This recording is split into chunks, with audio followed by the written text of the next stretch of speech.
For such a time as this, I'm Chaim Goldman. Well, I've called today's episode a kingdom response to Corona. Now, I know that you've received a lot of emails, watched a lot of videos, and Corona, it's everywhere. But what I want to share with you today, I just haven't heard anybody else say. If I had, I most likely wouldn't be in front of the camera talking to you about this, because speaking about what I think is coming is quite intimidating. You know, there's two groups of people who are, considered prophets. The true prophets that get killed, stoned, and the false prophets that are very popular. And so you sort of can't win speaking this, but I did the first couple of podcasts a month ago on March 8th. Today is April 8th. Tonight we're going into the Passover in Israel. It's already starting as I record this. And I felt compelled to bring this just because I haven't heard it. And I believe that it's the word that we really need to be thinking about. It's the vision that we need to be thinking about, which is what is coming, what comes next. There are many voices out there that are pastoral, and those are the comforting voices, and they quote verses to us, and they tell us that everything is going to be okay. I don't think that everything is going to be okay. I think we've seen a giant shift on the earth, and we need leaders to think about not just checkers, but chess. What are we going to do 2 or 3 layers forward? And so that's what I want to address today, what I'm getting, and see if this confirms something in your spirit, is encouraging and really ignites you for such a time as this to walk in your calling and do what the Father needs you to do on the planet now. But before I get into any of this, I need to say, how are you? How is your family doing? How are you doing in this upheaval, in this turmoil, in this crisis? This is a very stressful time for all of us. It's happening all over the world. And these are the times that try men's souls, and that's a good thing. I hope that your soul is being tried. I know that mine is. Thanks for asking. My family's doing well, considering our lifestyle of homeschooling and working from home and just the way that we've set up our lives through the years. Our patterns haven't changed much, but I understand that a lot of you who are listening have had to change a lot of what normal life looks like. And the stress that we've been dealing with, I have great compassion on what you're going through. I have a good friend who is an expert in emergency management, and he told me that in times of crisis, only about 10% of the people are ready or can get ready quickly. And thankfully, just because of the way that we deal with things in our life, we've basically been able to do that. But he told me that 80% of the people are sort of like a deer in the headlights. They're not prepared, they don't know how to get prepared, and they basically freeze. They're frozen in place. And so I completely understand that a lot of people who are hearing this video are in that situation. What I'm going to bring you today is not a pastoral message. I have a wife and 6 children. That's about as much pastoral as I can deal with at this point in my life. But I want to bring what's into the prophetic, the apostolic, of seeing what's coming. But I do that, and when I talk about the prophetic, and of course people get words of knowledge and things like that, but when I talk about the prophetic, it's about looking at what God did in the past and then applying that to our current day, understanding his nature and the way he deals with his people, and then using that to know what to do. And people have been asking me, what's my take on this? And so this video really is to give you my take, the way that I, after a lot of consideration, a lot of soul searching, we've had a bunch of time, right, to consider our ways and think about what's going on. These are the answers that I'm coming up with, and I'm speaking them to you to see if they resonate in you, if they encourage you, if they will begin to equip you, and also to find out, is this right on? And so I appreciate your feedback to let me know if there's a correction. I gladly accept it as long as it's scriptural. Bring it to me from Scripture. But here's a couple of things that I've seen, and I've heard. Especially, I listened to a man named Lance Wallnau. If you've never heard of him, please check him out. He's really a bold, clarion voice in our times. He happens to be a friend of mine, and he's speaking to this. And I've heard him say some things, but I've also things that the Father's been giving me. But something that Lance said, and I was getting it too about a month ago, is that this is like a Sabbath. It's like a global Shabbat. And I'm somebody who's been keeping the Sabbath for 25 years. And the Sabbath is a wonderful thing. It's a true rest. And anybody out there who really keeps a Sabbath day every week, you know what I'm talking about. Well, guess what? Most of the world doesn't. It goes to and fro 24/7. And the Father has determined, obviously, that we needed to stop. We needed to think about what we're doing. We needed to realize that the things that we're doing just don't work and they end us up in a pretty bad place. And so the whole world is getting a Sabbath. I think that's a wonderful thing. Also, something that Lance, I really suggest you listening to what he's talking about in this regard, is that it's a stalled reformation, that back under Cyrus, when Israel was sent back to rebuild God's house, they stalled by building their own houses. And I do believe that's true. We've had these 3 years of freedom and prosperity as believers to really build God's house. And for the most part, we have to think, as a body, we've been building our own ministries, our own houses, our own businesses. God needed to wake us up, and he actually at that time brought an economic judgment against Israel and brought enemies to try to stop them. And anyway, listen to Lance on that. This economic fallout, which is the thing that's most impacting people, the emotional, mental part hasn't really hit, but the immediate trillions of dollars disappearing in basically a week. I know it feels like years, but the lockdowns have really only been a couple of weeks, and the economic fallout really only, about a month maybe that we've been feeling it, and people really, and the social distancing and all that. We have to come to the conclusion, we just have to, it's inescapable, that Babylon is frail. Babylon is fragile. Babylon, this systems of man, when I say Babylon, I mean all the systems of man that we do to manage the planet, the economic, the political, the media and education, and even the religious systems of man. How quickly did they fall like that? And that's what we're putting our faith in. We have to think about that, because everything has come down. Everything has fallen. The schools and the universities are not meeting. Businesses are shut down. Churches, synagogues, mosques not meeting. Everything that we think as normal and we think as at least somewhat stable has proven that it's not at all. And as we move forward with that understanding, as God promised, that everything that can be shaken will be shaken, thankfully, we have a kingdom that can't be shaken, a king who can't be shaken, a Messiah who can be shaken, but everything else can be shaken. I know I've been shaken. I would think you have been shaken, maybe are still shaken. And that's a good thing, because when things are shaken, they are tested, they are proved. And maybe our faith isn't as strong as we thought it was. And this, I believe, in a lot of ways, is a merciful test. Did God bring it? You know what? We have dominion over this planet. Please listen to my earlier podcast as I start to build this, this understanding of at least what I believe, so that you can understand, me and where I'm going with this. But he gives us what we deserve.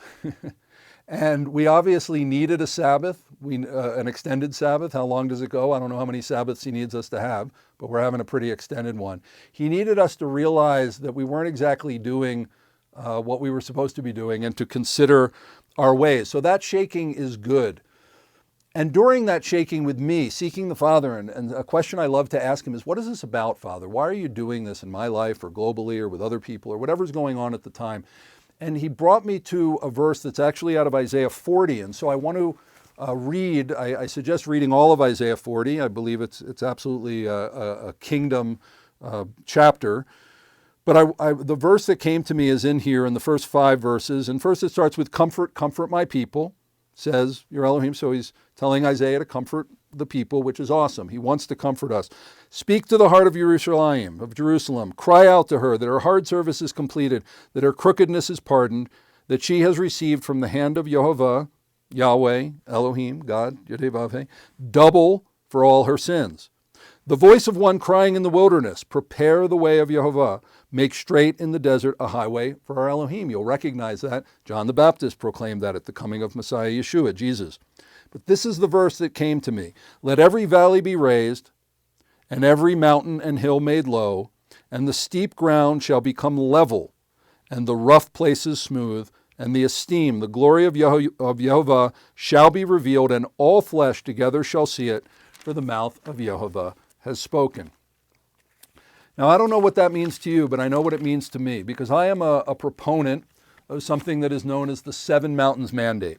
If you've never heard of it, please go online, check it out. In fact, Lance Wallnow, who I mentioned before, is the major proponent of it and teacher of it in this generation. But it really came about 45 years ago from Lauren Cunningham and Bill Bright. And to them, it was 7 spheres, something like that. But the basic of it is that there are 7 areas in every society that influence culture. There's government, education, media, arts and entertainment, family, religion, business. Did I get all of them? But the people on top of these mountains, or those who influence the people on the top of these mountains, shape culture. And we have to admit that over the past, especially on our watch, the past 50 years, we've lost the mountains. Culture is not very much influenced by the body of Messiah, by the church anymore. And that obviously must change. The kingdom must come in. Now, I don't say that the 7 mountains and us bringing the kingdom to this planet, is the kingdom. The fullness of the kingdom is coming when Messiah returns. But we're supposed to be taking dominion over this planet, which means that we are the ones who are supposed to be influencing culture in all of these mountains. So what the 7 mountains talks about is going out into your mountain, whichever one you happen to be in. Maybe you're an educator, maybe you're a businessman, maybe you're a politician. And you go out into that mountain and you influence culture, not to bring a theocracy, not to legislate the Bible, but to have such influence on the planet. Because as we've seen, Babylon, the systems of this world are incredibly frail. But we stand on the rock. We aren't to build our house on sand. We're to build it on the rock. And there's a promise that when we walk in his ways, we will be blessed. And when we don't, we will be cursed. And so why would we, as the time comes now to rebuild, why would we seek to rebuild on sand? And I'm going to get to that in a little bit. So the mountains being laid low, what does that mean? This is what really came to me, is while we're trying to go out and take these mountains, well, if your adversary has gotten the high ground, it's very difficult to take mountains. And if they're putting in systems to actually push you lower into the valleys, to oppress you, to stack the deck against you, that having that valley be raised up and having their mountain be brought low creates a level ground, a level playing field. And so we need to act now, understanding we've been asking the Father, please help us. Well, he just did. It may not feel like it, but get a kingdom perspective. We need to take action. When the walls of Jericho came down, if Israel hadn't gone in and taken the city, it would have just been Jericho with the walls down, and Jericho would have gone back and rebuilt Jericho. We need to take the ground. We can't just keep asking the Father to do everything. This is a partnership between us and him. And I think that bringing the mountain down and the valley up is a pretty big advantage that the Father has given us. But are we going to squander it like we basically did the last 3 years? That's the question that we need to answer. That's the question that I'm answering with myself in my city. I live in Colorado Springs, and I've already been meeting with people since last summer about what does it look like to bring the kingdom to our city. And now I recognize we have an advantage because the mountains have been laid low. What are you going to do at this time? If you're called to the pastoral, that's fantastic. Do the pastoral. But those of us who are called more to the ways of kings and to the ways of prophets and apostles, that we need to be thinking differently. We need to be thinking about what happens when we come up from this. What are we going to do? Are we going to ask the government to rebuild Babylon? Or are we going to say, no mas? That failed us. We're not going to rebuild on that. We know. Revelation 18, Babylon has fallen. The merchants of the earth lament. We're getting a taste of that now, a merciful taste, so that we would get ourselves ready. We would increase in faith. We would prepare on the earth. We would put in systems, and we would say, no, we're going to stand and use this opportunity to create, to manifest the kingdom on this planet as much as we're able to, And we can talk about how much that is in America and around the world. So as we're going into Passover and unleavened bread, I'm looking for the patterns of this time. And of course, the plague ended, right, on Passover. This plague, the 10th plague, the death of the firstborn, there was a mandate, and it went on the Egyptians, but it didn't go on the Israelites when they had the blood. And of course, the Messiah, the Lamb of God, and the blood, being a believer, because as we take a step back to the 9th plague, that 9th plague before the death of the firstborn was darkness, and we have fallen into a spiritual darkness. There was a darkness in Egypt for the 9th plague that was so heavy, so strong that people couldn't move. I think that was a mental darkness, an emotional, a depression. 8 plagues, Egypt devastated, their land in turmoil, their leadership still not letting Israel go, and this plague of darkness that they couldn't even move. You don't want to get out of bed, that depression, that thing we've all felt of just not wanting to go so deep. And maybe you're feeling that now. Maybe you're a deer in the headlights. But in the homes of the Israelites, you need to know there was light. So what does that speak to? Well, of course, God is light, but sound thinking, a sound mind, that they were in their homes, and in their homes there was light. And that's what needs to be for the believer. We need to have that soberness when everybody else is frozen in the darkness, so that we would know what to do, because our deliverance is nigh. And when that blood was put on the doorpost, when the 10th plague came, it passed over. And that plague, it specifically says that plague didn't come upon them. There are so many things that I want to say now, but I'm trying to keep this video as short as possible, and I'll definitely continue this in others.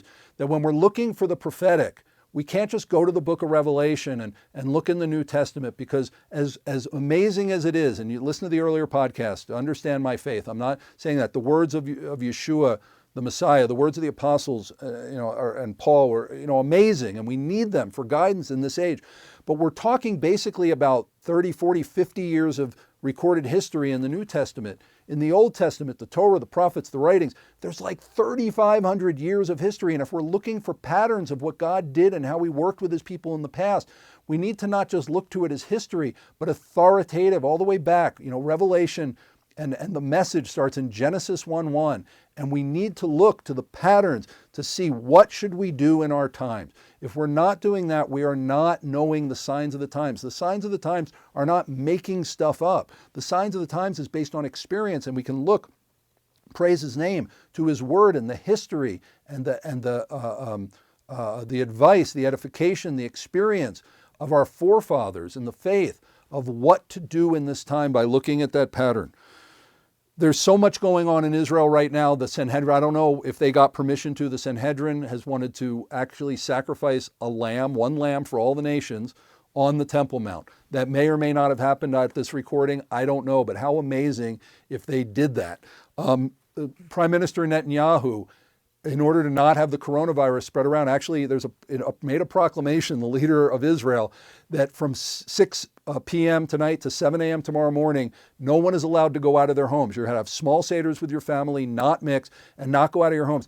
That is Exodus 12:22, that put the blood on the doorpost and do not leave your homes until morning. The leader of Israel that proclamation is in place and about to go into effect, that Israel will be in their homes. What are you going to be doing? Will you be in your homes celebrating both what happened in the past with Israel and the deliverance, and also the blood of the Passover lamb, Yeshua Messiah, and having this plague not come upon us?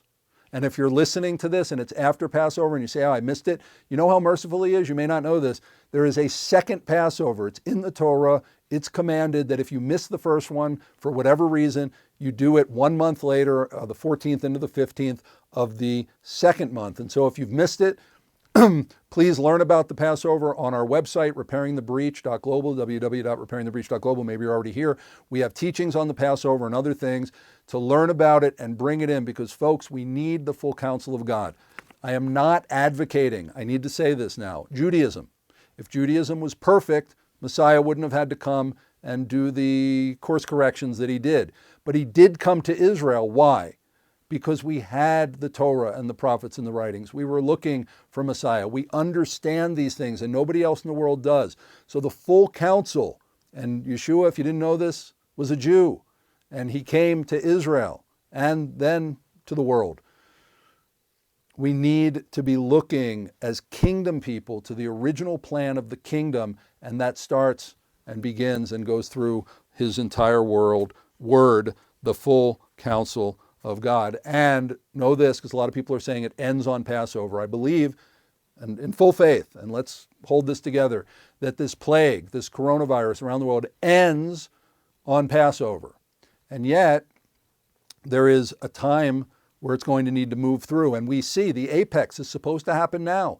The height of it is supposed to happen now. But what you may not know is there's this other feast called Shavuot. And it happens in about 55 days from now. We have Passover, there's a wave sheaf offering during the time of unleavened bread, the Feast of Unleavened Bread for a week, and then we count 50 days to Shavuot. And that is the culmination of when Israel got to Mount Sinai and did, the whole reason for the plagues and the whole deliverance was to go worship him in the wilderness. And at Mount Sinai, he made us a nation. He gave us his Torah, his instructions, the constitution of our nation, and we became a nation then. And then 1,500 years later on Pentecost, we now call it the Spirit fell. Same day. I have a teaching on the website about that too, that I did on Shavuot a couple of years ago. So let's look for this pattern of the breaking of the curse now, but that the transition out of it to Shavuot, because that's the prophetic pattern that I'm looking at and that I see the Father taking us through. And what's going to happen over this time as we prepare for what's next? Will we step forward as a nation, the church of God, the body of Messiah worldwide? Because Yeshua didn't come to bring a religion, he came to bring a government. And so what are we going to do once we get to Shavuot to forge this new world that is built on the rock? That is what I challenge you to do today. We need to rebuild, but not with the old, because it failed us. And this is talking about, every system. This is a huge undertaking. But considering the tiny percentage of people who have gotten to the top of the mountains, the tiny micro, what word am I looking for? The people with an agenda that don't represent anywhere close to the majority of society. The number of people who consider themselves to be believers, Christians, and Jews, who understand who the true God is and his Bible is true. We need to step up and say, no, we're going to influence society. We're going to found it on a proper foundation, and that people will see the blessing from it, and then they'll want it. And that's true evangelism. True evangelism is walking in this yourself, influencing the culture, and then having people see the blessing so much that they want it. Our words are cheap. Our actions are what count. So as I challenge you to go into this time and to figure out who you are and what you're supposed to be doing, I have to address fear.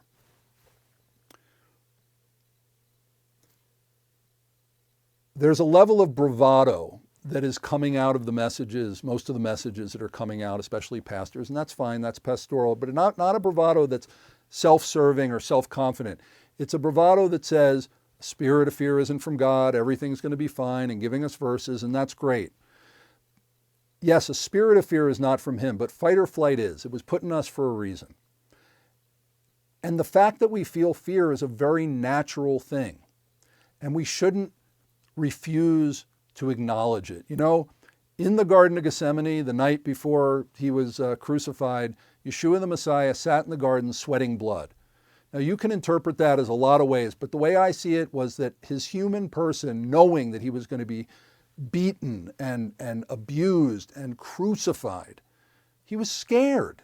I mean, he was a human being. He was scared for his assignment. He asked that the cup could pass from him. And knowing that my Messiah felt fear, and he wasn't a Superman who didn't feel fear and, everything, if he was like that, I can't relate to him as a human being. But he took the cup that he wanted passed, he picked up his cross, and he went and he did what God had called him to do. And that's what we need to do. Leaders, it's not that leaders aren't fearful. Very often we're terrified. We break new ground. We do things that other people may criticize, that other people won't like. And yet we do it anyway. And that's why I got myself in front of this camera, even though it's intimidating. I had something I needed to say, and I'm thankful for you for listening. But let the fear in and then deal with it as a child of God. Take the fear, understand that you're human, and then transcend it. Take your cup, figure out what your cross is, pick it up, and help us forge what the Father needs us to do right now, not the old. Again, we've been given an incredible opportunity to forge the new. Please reach out to me on the website. There's a help desk. Please let me know what you think of this message. Please let me know what you're going to do. Ask me questions if there's any way that I can help. Brothers and sisters, we are given an opportunity right now to not have a spirit of fear, to not panic, and certainly to not be frozen in a depression. If you've been in that, okay, come out of it. Understand who you are and transcend it. Our Father in heaven is counting on us. Our Father in heaven has given us the opportunity now to serve him in a beautiful way. And so, as a final encouragement, I hope that these words were not mine for the most part, but I know that what I'm about to read isn't. And this is the end of Isaiah 40, starting in verse 27. Why do you say, O Jacob, and speak, O Israel? My way is hidden from Yehovah, and my rights are overlooked by my Elohim. Why are you saying, where are you, God? Why are you not defending me? Where are you in all of this? Why do you say that? Did you not know? Have you not heard? The everlasting Elohim, Yehovah, the creator of the ends of the earth, neither faints nor is weary. His understanding is unsearchable. He gives power to the faint, and to those who have no might, he increases strength. Even youths shall faint and be weary, and young men stumble and fall. The best and brightest among us will stumble and fall and be fearful. But those who wait upon Yehovah renew their strength. They raise up the wing like eagles. They run and are not weary. They walk and do not faint. We're in the Passover season. It starts tonight. By the time you're watching this video, it may already be upon us. This is the time of our deliverance. I pray that this is a joyful time for you. I ask Yehovah that you reach out to your people. If they're in darkness, that you bring them into light. That this isn't to be seen as a curse necessarily against the unbelievers, but a wake-up call for the believers to understand the signs of the time, to break away from religious thinking, and to seek your face for personal assignments, for corporate assignments, and to be bold and to take action. Father, I pray that in all the homes of Israelites, of those who are in the faith, those who follow you, those who are called by your name and are calling out to you now and repenting and asking for you, that you would speak to them, that you would comfort them, that you would heal our land and those around the planet where others are calling out to you, and that you would deliver us from the slavery and the bondage of this way that we've been operating, and that you would deliver us to your kingdom mandate. I pray that you and your family have an amazing Passover and unleavened bread. Again, please check out what we have here at www.repairingthebreach.global. I really appreciate this, you following through this especially long teaching. I'll seek to have the podcast shorter. But above all, may our hearts be set that his kingdom come and his will be done as on earth as it is in heaven. in the name of Yeshua, our Messiah, on this Passover, our Passover lamb whose blood was shed for us, that we would respond in kind and be the sons and daughters of the kingdom that the creation is groaning for right now. Stand up. Stand up, my brothers and sisters. Find your place. This is our finest hour. Pesach Sameach, a joyous Passover to you. Shalom. For such a time as this. Got to say that.